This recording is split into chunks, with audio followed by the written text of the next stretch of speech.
So today I have Jocelin T. McElderry on Conversations with Robin. Welcome, Jocelin. Thank you so much for coming on.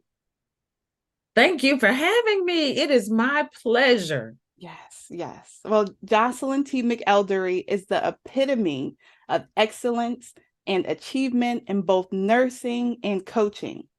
With over 3 decades of distinguished nursing service, she has garnered an incomparable level of expertise that has made her an authority in the healthcare industry. Having retired after rendering 31 years of extraordinary service to local government, Jocelin now focuses on her passion project, the Connection Specialist LLC. This organization exists to provide guidance, support, and mentorship to women in midlife transition and Christian female healthcare professionals. Jocelyn's boundless energy, enthusiasm, and unparalleled expertise have elevated her to the level of CEO of the Connection Specialist LLC.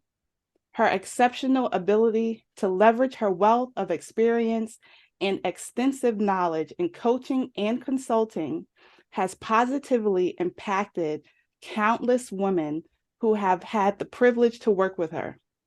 Jocelin brings a unique touch to her coaching style, delicately guiding women towards rediscovering their passion, purpose, and balance in life. Her unwavering dedication to empowering and uplifting women is the cornerstone.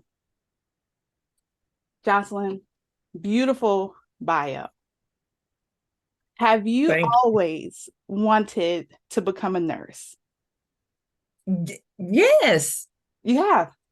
I think when I was younger, I even think about this now, Robin. Yes. And I was like, I remember when I was little, I Mhm. thought about being a teacher. But when I got to be a teenager, I was like, I don't think that's going to work out. I don't think that's going to work out.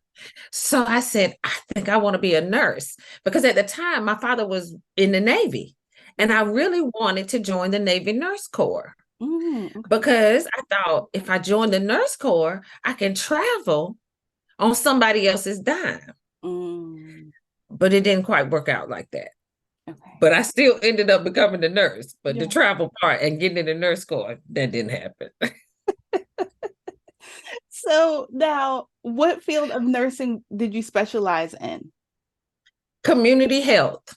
I Wow. actually worked 15 years in the jail. Okay. Wow. And then I worked in the health department. So community health. And I Wow. loved it. I love both of them. Really? Mm-hmm. That's amazing. Working in the jail is interesting because you have so many Black males Mm-hmm. that are in the jail system. And it's the one place that they're a captive audience and we might can get their health together. Mm-hmm. Mm-hmm. Getting a man to a doctor is a hard thing. Yes, ma'am. But when you get them captive, they in a hurry to get some help. Yes. And it got so good for me in terms of I literally like if they got out and they came back, Mm-hmm. I remembered them and I remember what their problem was. And I could say, what have you done while you were out? Mm. Did you take your medicine? Did you, those types of things? So it became really almost like a nurse slash social worker because when they would get out, I would try to make sure that I got them possibly an appointment at like one of the low cost facilities Mm-hmm. when they got out, or the healthcare for the homeless, or something that can help them get their medication so that they can stay well enough to hold a job.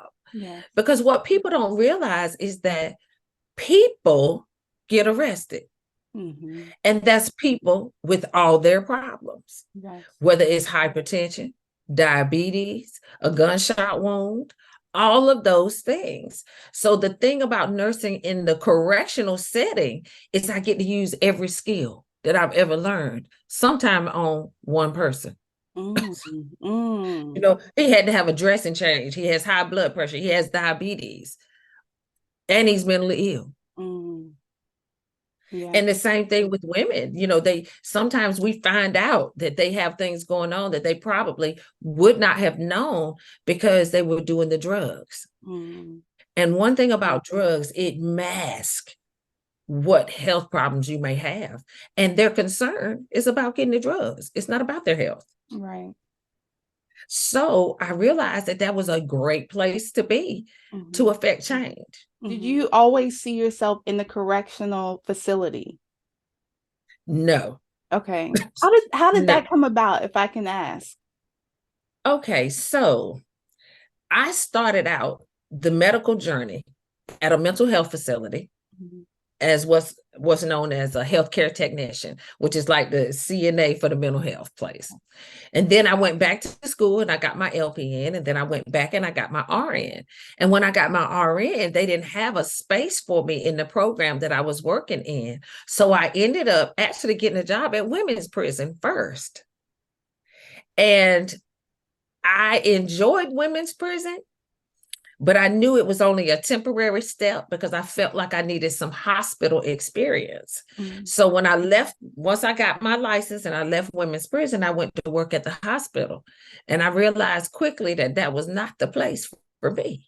Because in the hospital, and now people are really having active conversations about how there's a shortage of nurses, so nurses have to take care of too many people. Well, we were doing that at that time, and rotating day and night shift was just too much. And at that time I had a small child as well. So it was just a lot. So then I went to rehab. They opened a brand new rehab hospital where, you come in and you get your physical therapy after having a stroke, or maybe you have total hip replacement and they want you to have rehab, or total knee replacement. I did that for a while, and I worked weekends only. Okay. And I realized that I don't really like this either. And so nursing is broad and it's wide open. And so a friend of mine said, why don't you apply for a job at the jail? I said, okay. And so in 1992, I started working at the Wake County Jail right here in Raleigh, North Carolina. And I stayed there for 15 years. Wow. And I loved it. Wow. I actually loved it. I had a great supervisor. I had job security. I mean, the jail is always going to need medical staff. A lot of people don't know that, but the same problems that they have on the street, they come to jail and they bring them with them.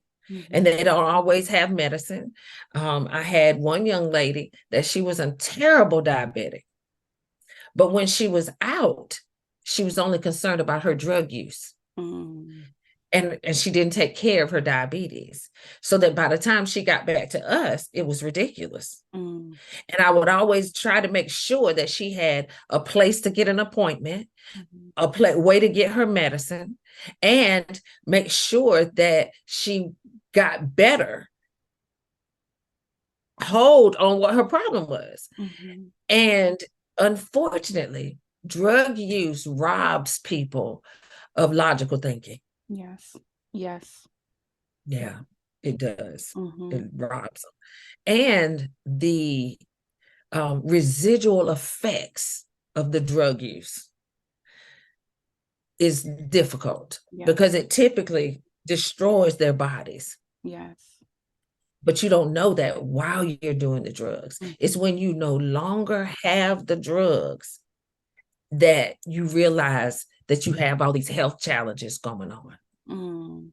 And so it can be years later that those same symptoms will just show up. That's right. Think about I think about the Vietnam vets and some of the ones that got hooked on heroin. Yes. Heroin was a terrible thing. And in some places it's back. But what it does is because it had to be used IV and they shared needles, they ended up with major cardiac problems, major heart problems. They would get infections and it would weaken their hearts. They had poor dental care, which eventually could affect their heart as well. A lot of people don't realize poor dental care can lead to physical health problems. And they didn't know that. So that later in life, they're having heart attacks and they're on all this medicine. They no longer use the drugs, but their heart has already been abused. They've already had so many infections that it affected their heart, or it affected their livers, or any body part. And they're not as what they can have abscesses on their arms and legs where they have been shooting up in those spots, and they won't find a new spot. They'll use the Same spot. abscess. Mm. And it's like, that is not wise, but okay. Mm-hmm. You But know they're what? not in their right mental space. Yes. That's right. And that's why the clean needle movement came about, to try to cut down on the sharing of needles and the infections that go along with that, because they can become a burden to the healthcare system. Mm-hmm, mm-hmm. So there was actually a clean needle movement. Yeah. Happened. Yeah. At one point, they were offering clean needles. For feel, all I know, they may still do it. Wow. I feel like I was And the goal is a small child when that happened, so I barely remember any of that. Go ahead. I'm sorry. Yeah, it's tough, but the goal was to offer them the option to possibly not be exposed to so many other things. Because you think about it now, HIV had come around. Mm-hmm. So you're sharing needles. You don't know who you're sharing needles with, and at the time you don't care. Right. So that was the goal, was to cut back on the spread of HIV, to cut back on the spread of the infections, to offer them another option, because I think in all, they were aware that it was going to be a difficult task to stop them from doing it altogether. Mm. Wow. You've seen a lot of different things, I'm sure, in situations over the years. You could probably write a book, ma'am. I'm going to. You should. Yes, ma'am. You should. I'll be one of the first people to read it too. Even racism in nursing. Because I actually graduated the first time in 1984. Okay. So I could actually go into a patient's room to introduce myself for the day. And they would say, "Oh, so you're going to help me with my bath?" And I would say, "No, ma'am, I am actually your nurse for the day, and I'm going to give you your medications and take care of you today." And they would be appalled. I've actually had a patient say that they didn't want me as their nurse. And said because I was Black. And of course, I was okay with that, because I didn't need my day thrown off by that. Right. So, the charge nurse would have to figure out how to reallocate the assignment because of those types of things. I can remember even getting off one morning, and I went to get breakfast. And I went to this restaurant, this well-known little restaurant. And the lady said, she said, she took my order, and then she said, "Where do you work?" And I said, "I work at this hospital." And she said, "Oh, so you work in a coffee shop?" I said, and the blessing is that I have a quick wit and a sharp tongue. I'm praying all the time, "God, why did you give me this? This is not a good combo." And so I really took a breath, and I said, "No, ma'am," because she was my elder. I said, "No, ma'am." I said, "I went to college, and I'm actually a registered nurse. Can you believe that?" I love that response. And what did her face look like? Shocked and amazed. And I saw the owner later on. I saw her, and I told her about it, and she looked at me. She said, she didn't say that to you, did she?" And I said, "Yes, ma'am, Miss Mary, she did." She said, "I'm so sorry. I am so sorry." She said, "I just can't believe it." I said, "The problem is that it continues to happen. And even today, it still happens. There are still places that African American nurses still get the short end of the stick. They may try to hire them at a lower rate. They may try to make them work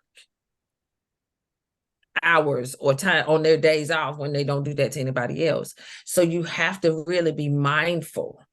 And you have to, patients still and family members can say, I don't want her to be our nurse. Mm-hmm. I can remember working part-time in a nursing home, and I had a patient, and his wife said that she didn't want anybody Black working with him. And I told the director of nursing, I said, well, she must be going to take him home with her. I said, because the majority of the people that work here look like me. Mm-hmm. So I'm not sure how you guys are going to handle that. Mm-hmm. I said, but what we're not going to do is allow the aides to be abused, and I surely am not.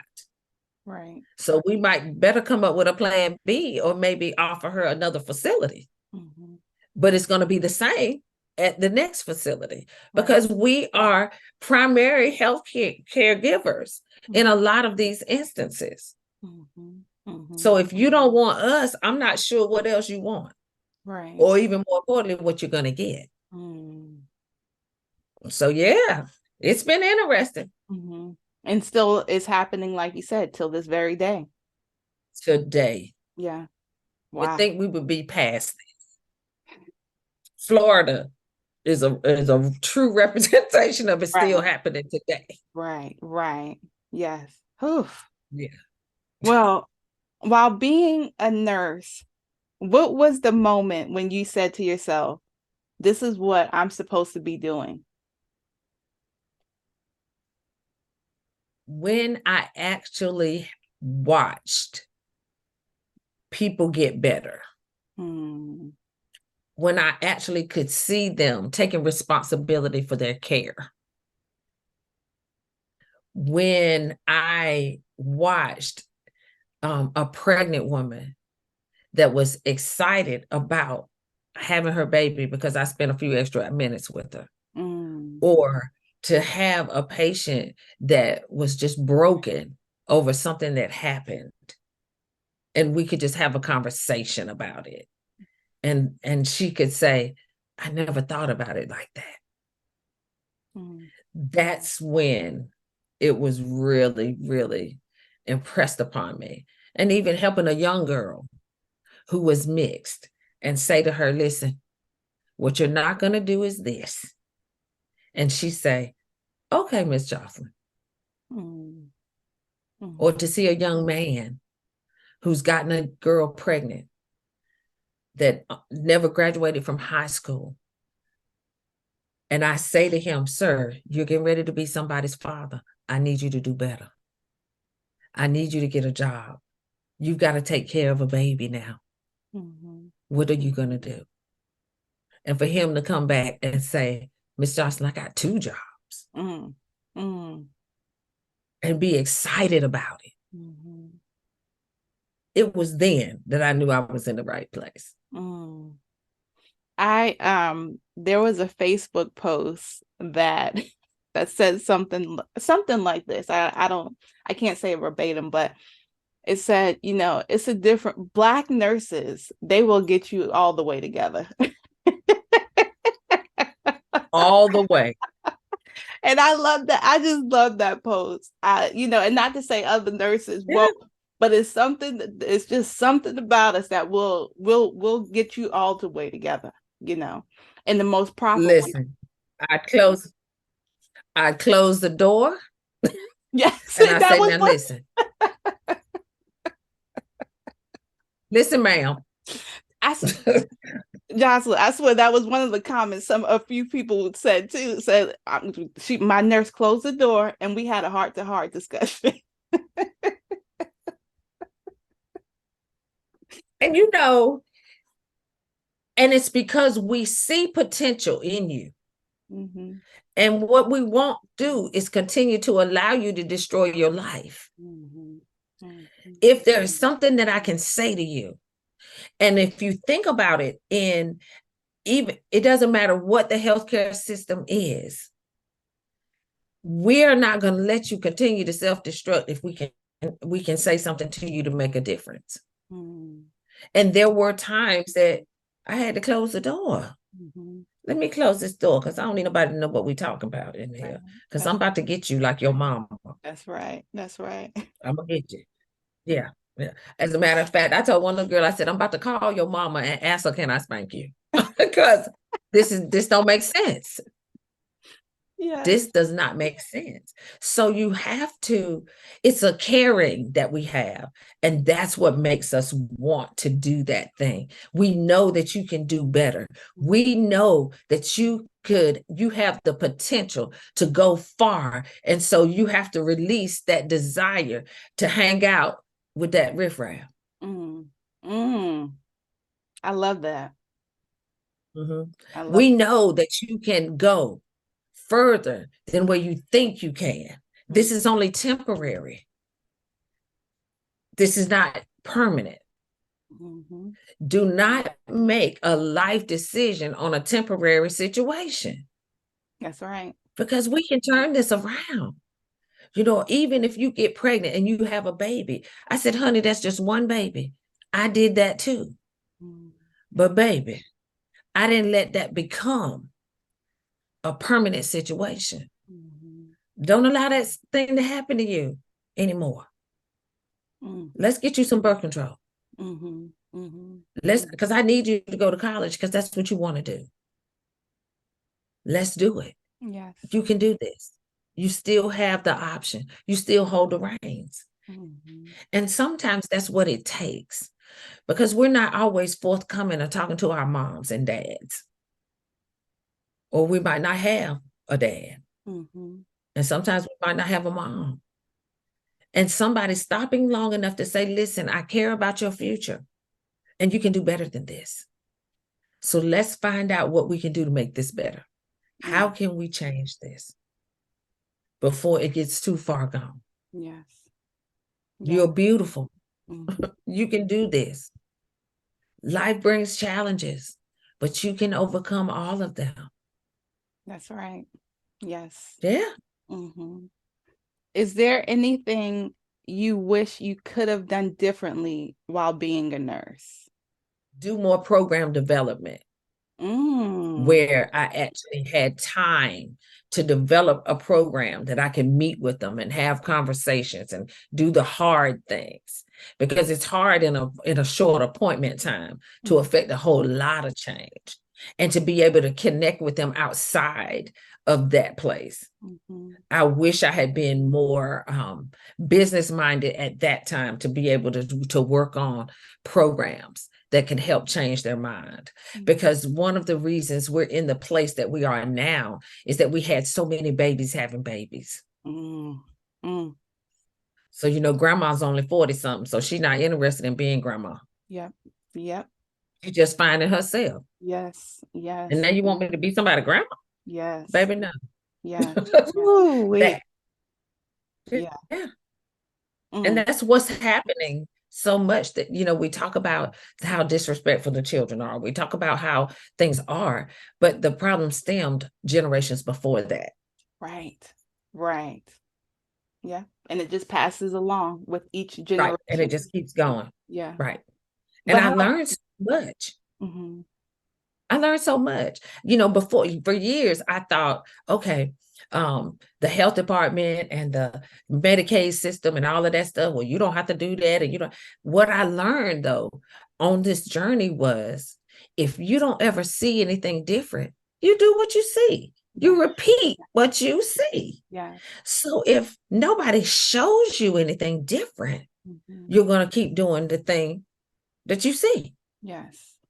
So if your mother, your grandmother, your aunties, all of them were in public housing, that's all you know. So you don't think you can get out. Mm. How That's all can you know. how can we break that cycle? It's going to be difficult at this point. Mhm. But if you can just turn one, Yes. that's why I'm so such an advocate of mentorship. And I tell men, okay, you don't like the way the boys acting, well, take one under your wing and change him. Yes. Don't Yes. just keep talking about what's wrong with him. Mhm. Mhm. If you can't be a part of the solution, don't be a part of the problem. Yep. And even women, don't just talk about how she's dressed. Take her under your wing and help her. Mm. You know, Mm. there are just some things that people don't know. Yes. And when I figured it out, I was like, well, doggone, if I didn't know, I know they don't know. Mhm.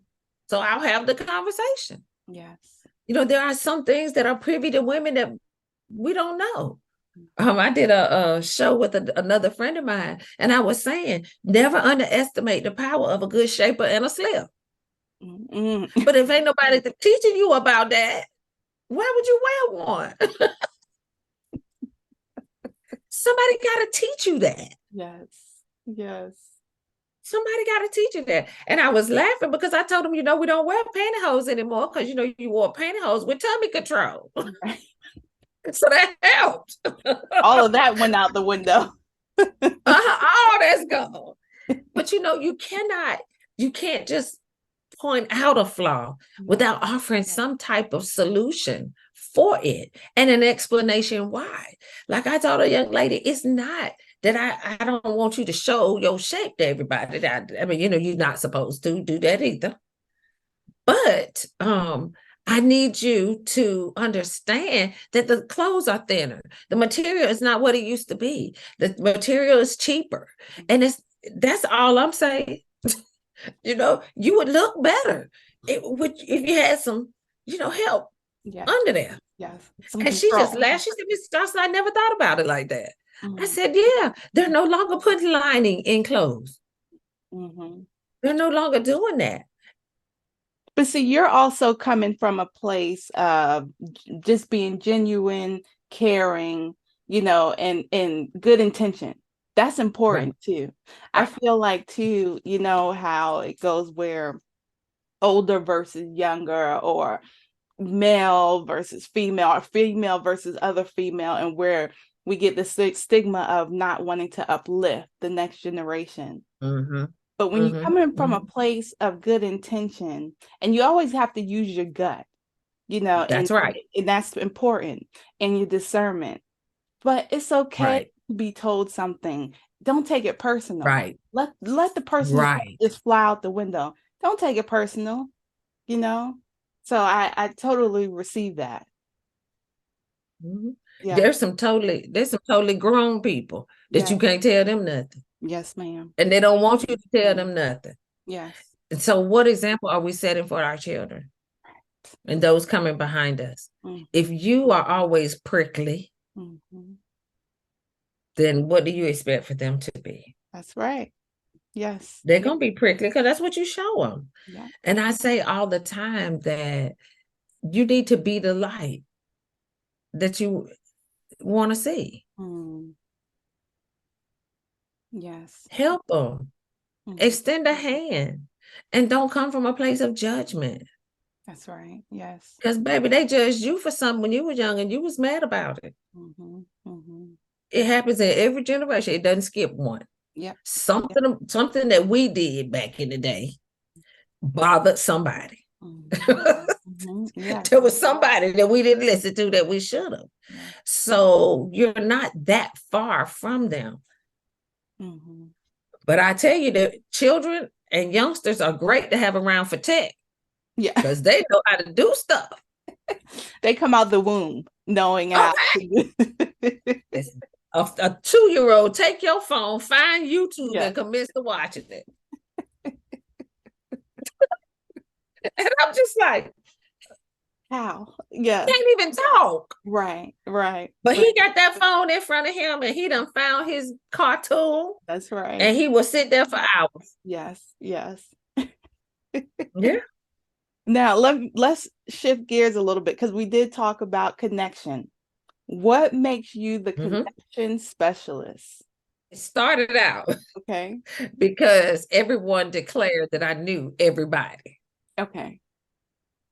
They would ask me about something and I would tell them somebody and I tell them what they did and you need to talk to her because she can do this, she can do that, yada, yada, yada. And they were like, girl, you know everybody. And when God actually gave me that name, because I was like, what in the world does that mean, sir? What that mean? And I realized too that not only did I know a lot of people because I love to meet people, but I realized that women become somebody's mom, wife, sister, daughter, everything. And they never really get a chance to connect with themselves. I was talking to a young man and he was talking about his wife and they got married young. Mm-hmm. And I said, you do realize that she missed her entire high school experience because she became somebody's mom. Mm. She missed the great things that she could have done in college because she had to raise a baby. Mm. So she doesn't even really know what it is that she wants to do anymore because we feel like it's too late. As long as you're breathing, it is not too late. Okay. That's right. Yep. As long as you're here on earth, it's not too late. Mm-hmm. Okay, you wanted to start the business, start the business. That's right. You got an empty nest now and you don't know your husband and you don't know if you even like him anymore because all y'all talked about was the kids. Yes. So now you got to go on a trek to relearn each other, but Mm-hmm. also find that thing that you were passionate about, that you wanted to do when you were younger, but you just didn't do it because you felt like you couldn't do it because you had all these responsibilities. Mm-hmm. Write the book. Mm-hmm. You got a story to tell. Write the book. Be the author. Yes. Yeah. Be the artist. Yes. Just do it. Do it. How Just do it. how often do you see that in women, especially A empty lot. nesters? Yes, yeah, where A they're lot. trying to just redefine themselves and find their Right. purpose. Yes, yeah, Because you've been something. All women, we have the same problem. yes. We become everything to everybody else but us. Mm-hmm. Yes. You know, we somebody's wife, he looking at us. Then we somebody's mama, they looking at us. Then you somebody's sister, they looking at you. You know, you become everything to everybody but yourself. That's right. Yes.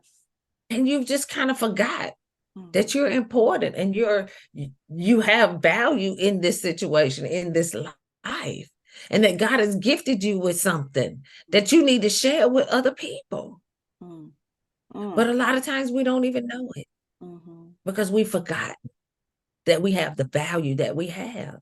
If you think about it, the majority of the good men had good women behind them. Mm-hmm. Mm-hmm. Is that Washington did well, Oh wait, hold on, Jocelyn. Samuel Jackson, couldn't Samuel? It looks like you're frozen. Hold on. Uh-oh. Okay, there we go. Oh, there you go. Okay. So You last know, I heard was Samuel Jackson wouldn't be Samuel Jackson. yes. Okay. He wouldn't be who he was if he didn't have his wife. Yes. They have those women, Ice Cube, Yeah. LL Cool J, they have women that have been behind them for years. Long Even decades. Snoop Dogg, Yeah. years. Yeah. They put up with their shenanigans Yeah. for years. Yeah. But Mm-hmm. if it wasn't for them, I just was looking at something about D.L. Hughley. Mm-hmm. And him and his wife have been together for years. Since high school, I think. Yeah. Yeah. Mm-hmm. And she just did what she had to do. But imagine, think about it, being married to a comedian that was also busy doing what he was doing and all that. Right. Yeah. But they stuck it out and they continued to help them develop their dreams. Mm-hmm. Because at any time, they could have shut all that down. Right. Right. But they chose Yes. not to. Yeah. And that's the thing. We have so much value in our femininity. Mm-hmm. We We really don't have to, we have so much value. I read a book called The Power of Femininity by Michelle McKinney Hammond, and I realized we have a lot of value that we don't tap into. yes. Yes. But once And you so do, we have to get to a place where we recognize that yeah. our value is great. Yeah.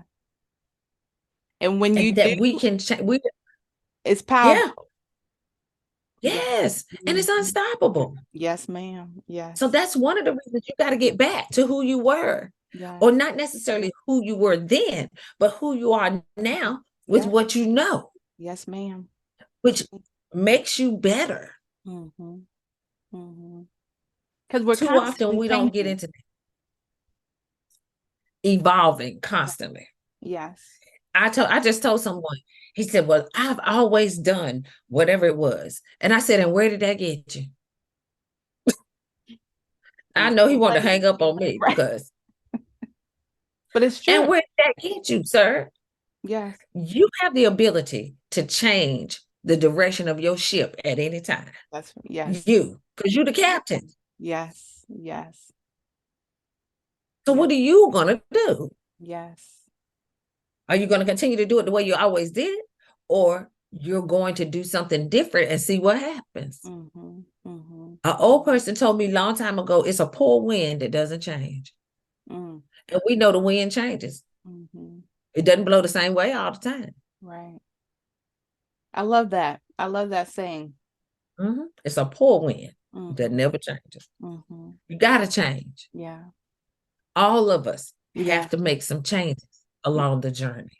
You can't be rigid in life, because if so, it'll kill you. Yeah. Yes. It'll kill you. I have to go back to the with finding the commonality with mentorship. When it comes to purpose and passion and helping people discover theirs, what is the common theme for everyone that you've come across? Number one, you are human. You are housed in everything is housed in this body. Yes. That God created as a well-oiled machine, but we messed it up along the way with the way we treated it. All of that is commonalities. Yeah. All of us have a mother and a father. Yeah. Whether they're there or not, he was required to make this thing happen. And we have the ability, all of us, to change the direction of our lives by just changing the way we think about a thing. All of us. Yes. It doesn't have to stay that way. That's right. Male or female. It doesn't have to be that way. We all have the ability to change our circumstances, situations, jobs, careers by changing the way we think of a thing. Yeah. And read. Yes. Yes. Read something. Read something. Read the Bible. Read self-help books. Read business books if you're in a business. Read those things that can help you.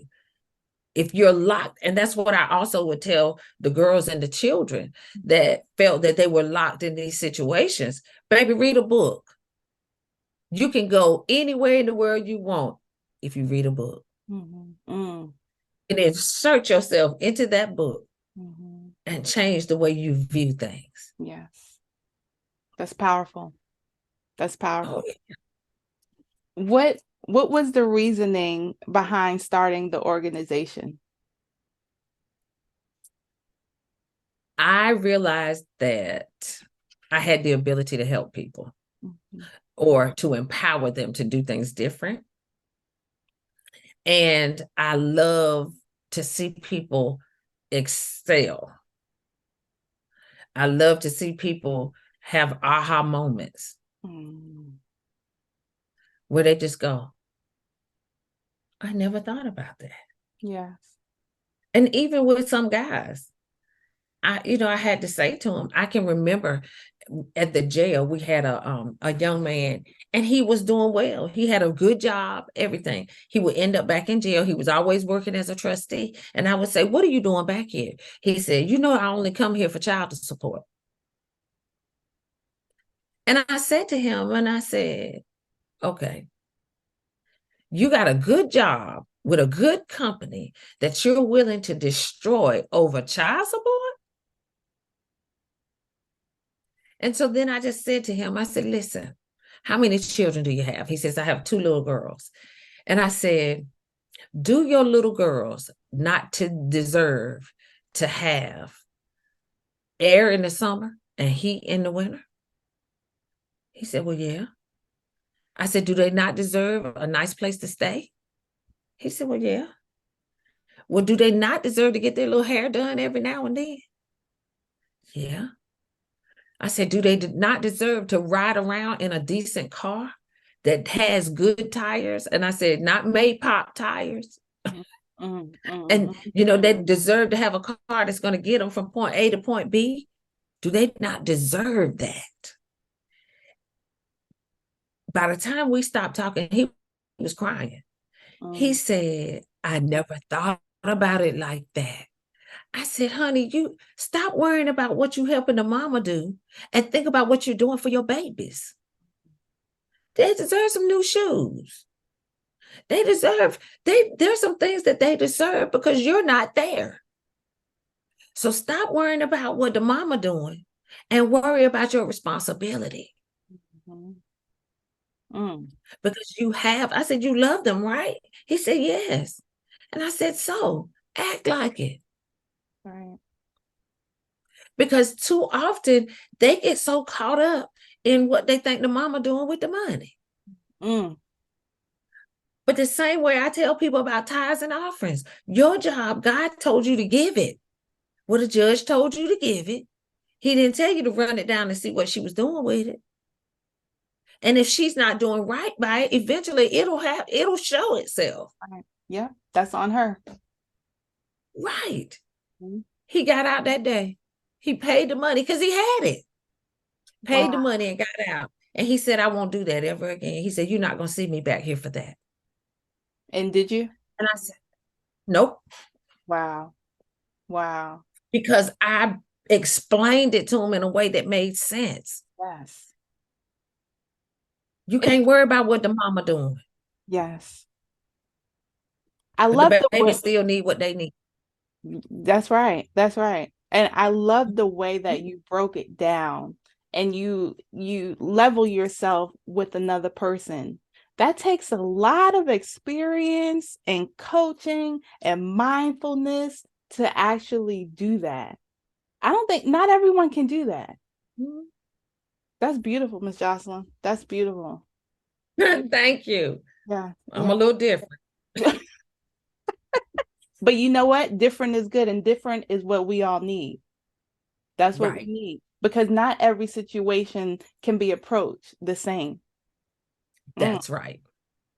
And there are people that are called to your voice. Yes. There are people that are called to my voice. Yes.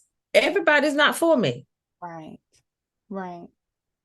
I have a t-shirt that says everybody's not for me. And I told them on the back I'm gonna put and I ain't for everybody. And that's right. That's right.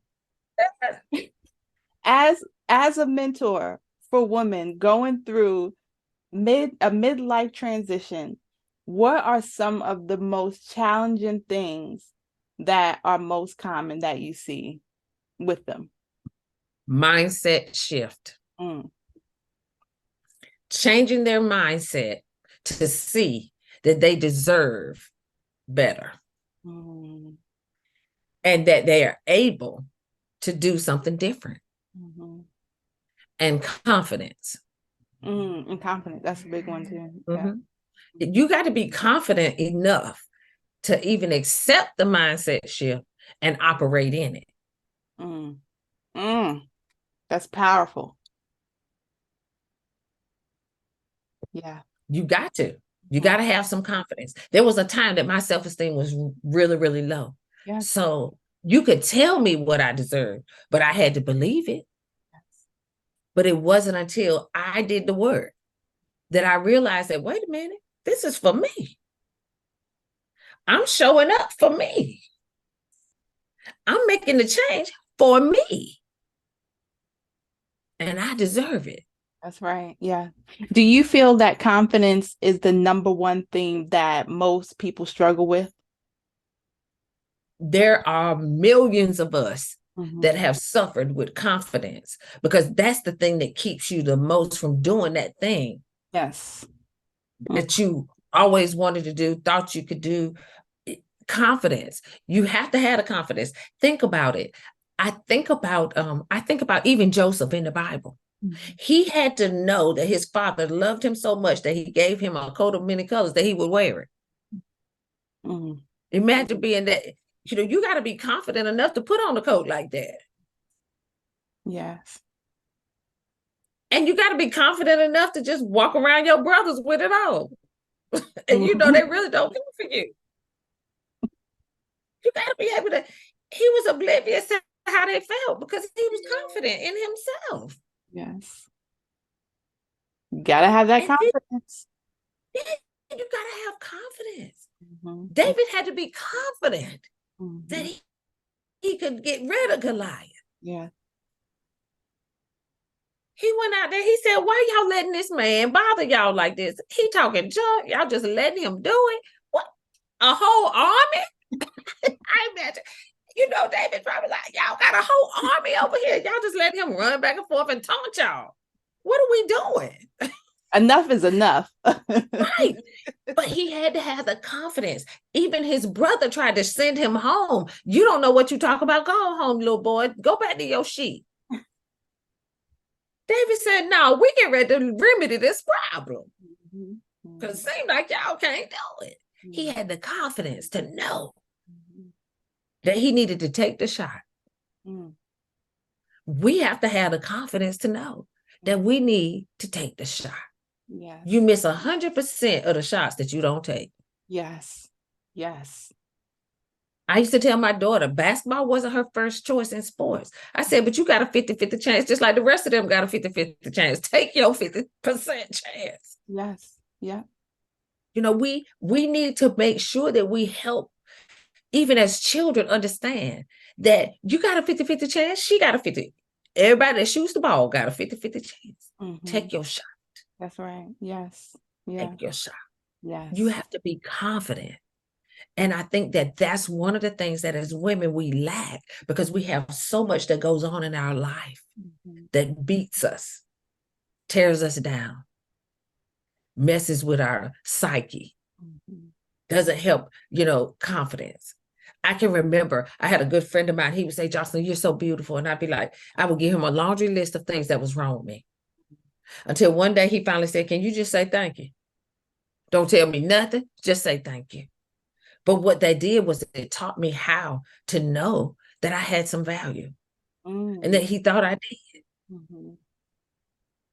And a lot of times we don't know how to accept a compliment because our confidence is so low. Mm. You Yes. could be anywhere and a man say, "Queen, I just want to say that you're beautiful." And instead of saying thank you, you tell him everything. You don't know him. Why you giving him that laundry list? Right. He didn't care about that. He just saw the beauty that you radiated. Just say thank you. Mm. Allow him to lift you up for the day. Yes. We have all But been through that. yeah. And Yes. it's the confidence. I Yes. think that is the first thing that makes us not get to what our prize is. Mhm. And if you can overcome that confidence, you are unstoppable. And it is, What? yes. And I feel as if you do cross that hurdle, Mhm. God just sends you so many opportunities and so many blessings because you are willing to walk that walk. Right. As the saying goes, do not block your blessings. Right. Yes. Mm-hmm. Mm-hmm. And say yes to stuff that you probably don't even know if you can do. It's still But I'm confident that I can figure it out. that's right. That's right. Yeah. Somebody wrote a book about it. Yeah. Right. Right. Somebody did it before me. Mm-hmm. So I'm gonna try it and see if I can do it too. Yes. And why not? Mm-hmm. We do other things in life. We do a lot of stuff and don't even know what we're doing. Every day. But we can't translate that into the confidence that we need to do the bigger things. Right. Yes. Do you believe we are all the same when it comes down to life problems, concerns, and happiness? Do we all think about the I, same thing? Yes. yes. Mm-hmm. And it doesn't matter how much money you have, because there have been millionaires that committed suicide Yes.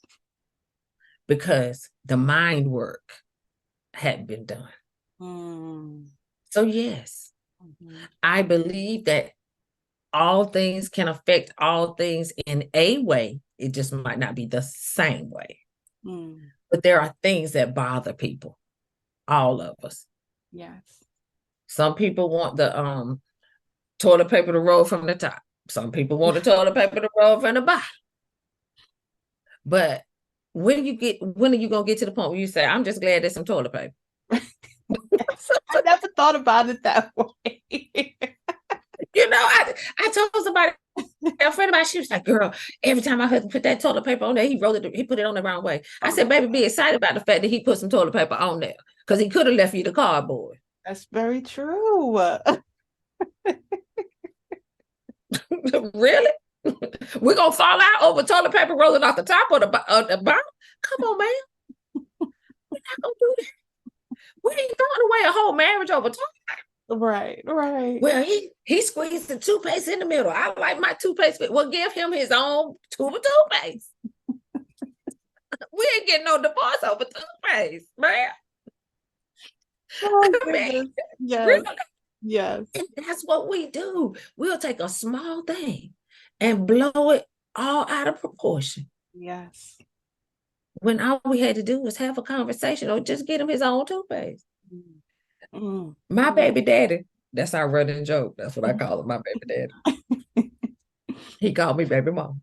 Mhm. And he used to tear a newspaper up. Like on Sunday, he would get the newspaper, girl, this part would be over there, that part be over there, that part. I said, I can fix this. We're going to get two newspapers. Two newspapers. So he doesn't have to separate it. There you go. Right. He can put his all over the place. I don't care. I'm going to read mine over here that I put right back neatly, just like it comes. Right, right. But it won't worth throwing baby out with the bathwater over a newspaper. Yes. And that's the thing. I think we will just blow things up over minor situations that can be worked out and fixed. Yes. But a lot of times it's bigger things underlying that we haven't dealt with Mm. that makes us blow up over toilet paper. Yes.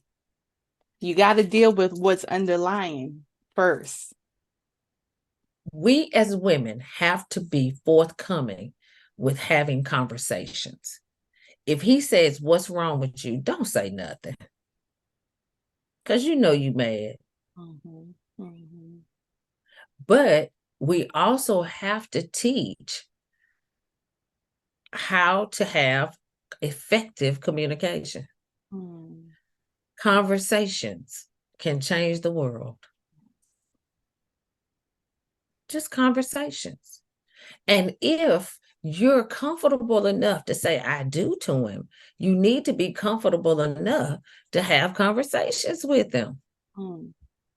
I love that. That's so true. And it's because we weren't necessarily taught how to do that, or we didn't come from that. Yes.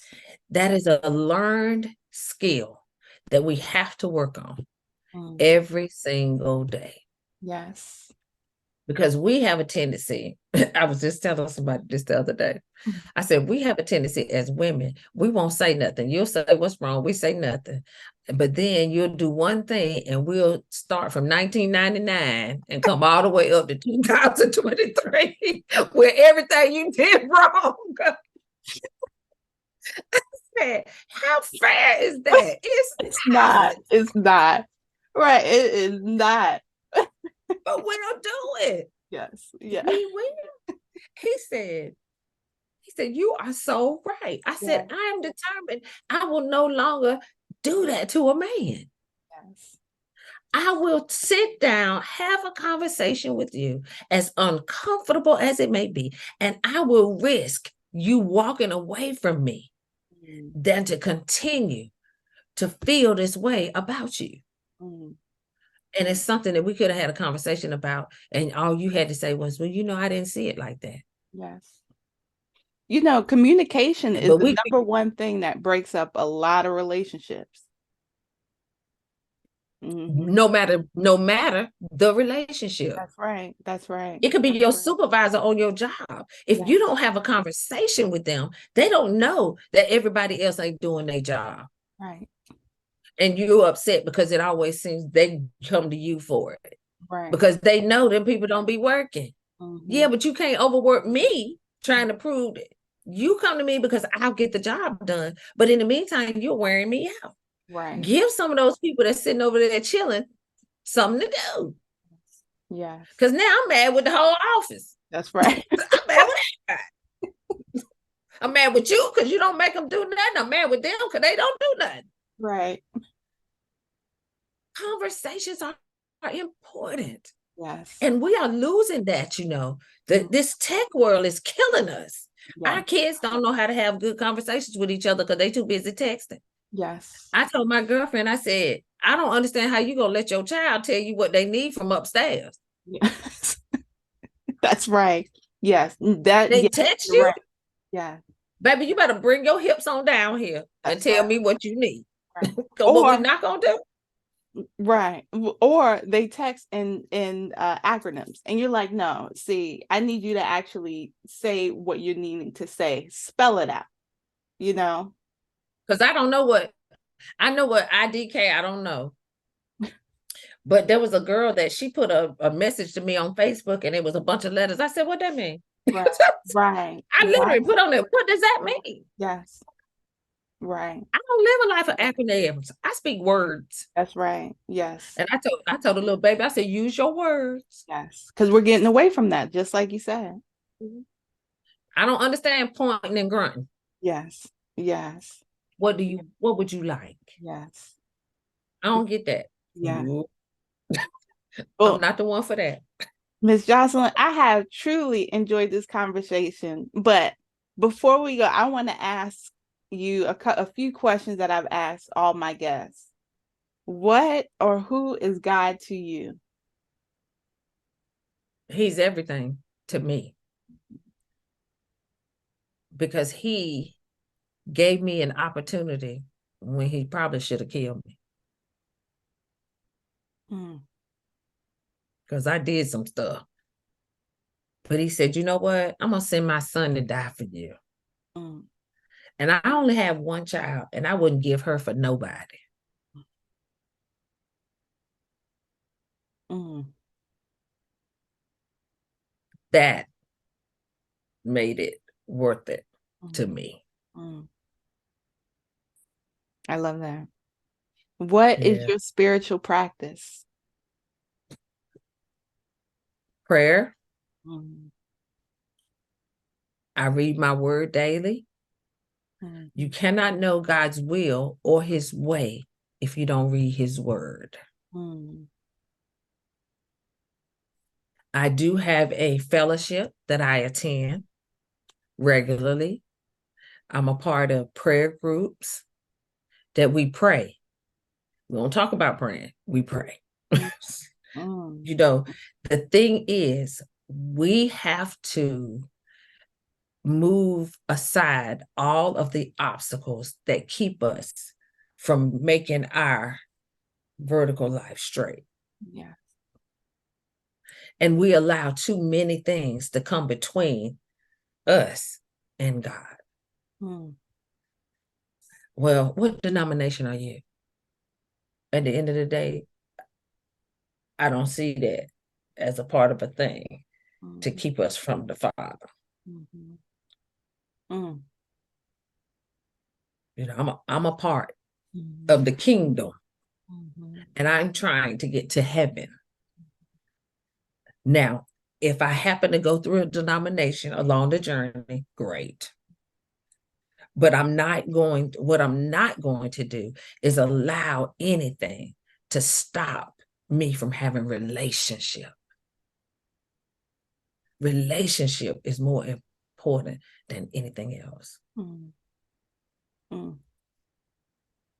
What would you tell your 35-year-old self? Girl, go have a seat and stop it. It is not that serious. Yes. Yes, I love that. Go sit down somewhere. Yeah. It's not that serious. Yes. You don't even really like him like that. What or who inspires you? Wow. I have so many. Mm-hmm. My dad, Mm, and then I had a good work mama. mm, And when I became a mother, my daughter, mm, I realized that I was now an example. mhm, So I had to do things a little different. mm, And I even apologized to her now. I'm like, I am so sorry that I didn't know God then like I do now. mm, Probably would have done a little bit, things a little bit different. And she'll say, Mom, stop being so hard on yourself. You did a great job. And I mm, said, okay. And I always tell her, you're my greatest accomplishment. mm, You turned out well in spite of me. mm. Yes, Yeah. that's beautiful. How do you define purpose? Purpose is that thing that you can do without even having to think about it. Mm, For me, I genuinely love people mhm, and I love meeting people. mhm, And I find that that is a big part of my purpose because it's easy. mm, It's not difficult, but it hadn't always been that way. mhm, When my self-esteem was low, mhm, I wanted to hide mm, because I was afraid that people might find out that I made mistakes. mm. Girl, we all make them. Right. Yeah. Why you worry about that? Everybody made some. Mhm, And also just learning how to say, okay, I want to get the lesson, God, so I don't have to repeat the class. mm, mm. Yes. I came up with that one on my own. I was Yes. like, God, I need to get the lesson so I don't have to keep repeating this class Yes. and learn things from things. Even when you mess up, there's a lesson in it. Get the lesson and keep it moving. You're not the only one that's going to make a mistake. You're not the only one that's ever made a mistake. And the world is not going to end Yes. because you made a mistake, unless you're the president. Now that could be a problem. We won't even get into that, but Okay, no. yes. I Yeah. just enjoyed this conversation, Miss Jocelyn. Is there Thank you any for having me. Yes, thank you for coming on to his conversations with Robin. Is there anything that you would like to share before we go? Live the life that you've been given. Mm, I endeavor to live full and die empty. mm, So if something that I have can help you, I want to give it to you mm. because we all have a voice, but we are not all strong enough to use them. Yes. Beautiful. Yeah. Where can people find you, Jocelyn? I'm everywhere. Everywhere. I'm on Facebook. Um, the Connection Specialist is my business page. I also have a group, The Connection Place. That's also on Facebook. I on Instagram, Jocelin T. McElderry. Okay. I'm on TikTok. I'm playing with that a little bit, Okay. trying to see how this is gonna go. My friends keep trying to make me do a YouTube channel, Do and it. they already named it. Do it. Watch it. They already named it. My girlfriend said it's Musings with McElderry. That's what that's gonna be. She said, because you are hilarious. And I'm like, girl, I'm on Twitter as JT McElderry. I'm on Instagram, Jocelyn T. McElderry. I am on Facebook. Jocelyn T. Hood McElderry is my personal page, but my business page is The Connection Specialist. I have a group, The Connection Place. And I play around on TikTok. I'm gonna figure out how to make that work for me eventually as well. And right now, if you're a midlife woman, I am offering a special for my birthday up until the 14th of August, where you can get a 1 hour power hour session with me for $60. Mm, And I also have a program called Girl Get Your Groove Back, that okay. a 6-week program that I'm offering. And it's on special too for my birthday until the 14th of August for $4.97, 6 weeks. You get to hang out with me and we work on your confidence, your mindset, what it is that you want to do, how we get that started and jump starting your life. Mm, I love it, Jocelyn. I love it. Yeah. Thank you Yeah. so much. You are so And welcome. I'm gonna put everything in the show notes too. Okay. That All everyone right. can just click on the link and so that they can Yes. find you and contact you. All right. I've enjoyed your conversation and I have too. It's been good, Robin. yes, thank you. Take Thank care. you for having me.